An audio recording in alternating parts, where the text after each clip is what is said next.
शाहनवाज हुसैन साहब, अभी तो लोग बिहार का हिसाब नहीं लगा पाए, आपने बंगाल की तैयारी शुरू कर दी।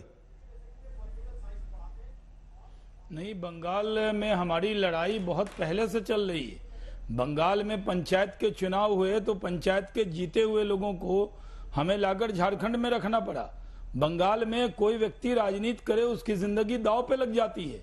बंगाल के अंदर अगर आज पूरे देश में देखें, केरल के बाद बंगाल एक ऐसा राज्य हो गया है जिसके अंदर विरोध करने वालों का छेंज छोटा करने की कार्रवाई चलती है तृणमूल कांग्रेस के जरिए।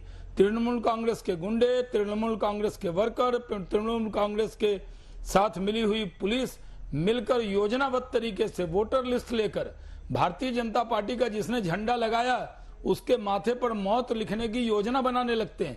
राजनीति में हम लोग भी बहुत जगह सत्ता में हैं और बहुत सारी पार्टियां विपक्ष में हैं, लेकिन इस तरह की राजनीति न बिहार में होती है, न उत्तर प्रदेश में होती है, न कहीं नॉर्थ के किसी राज्य में है। लेकिन पश्चिम बंगाल में ममता बनर्जी ये समझती हैं कि वो भारतीय जनता पार्टी के कार्यकर्ताओं को डरा देंगी, तो वो हम डरने वाले नहीं है।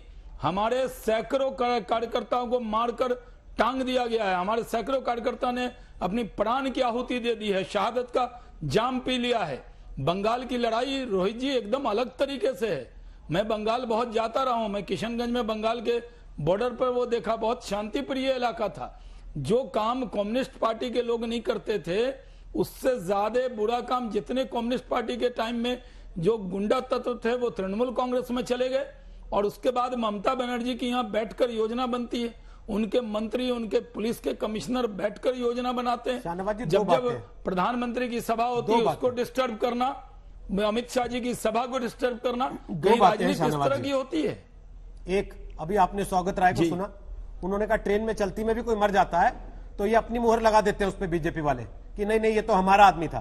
बाद में उसके परिवार वाले भले ही कह दें कि नहीं हमारा तो कोई लेना देना नहीं बीजेपी से, आरएसएस से, लेकिन आप लोग ममता सरकार को घेरने के लिए उसे अपना आदमी बता देते हैं। पहला। दूसरा, जो आप आरोप टीएमसी पर लगा रहे हैं, टीएमसी वही आरोप आप पर लगाती है कि जिन वामपंथियों को आप गाली देते हैं इस समय वही वामपंथी काडर बीजेपी में आकर टीएमसी के खिलाफ गुंडागर्दी कर रहा है, उस पर क्या कहिएगा?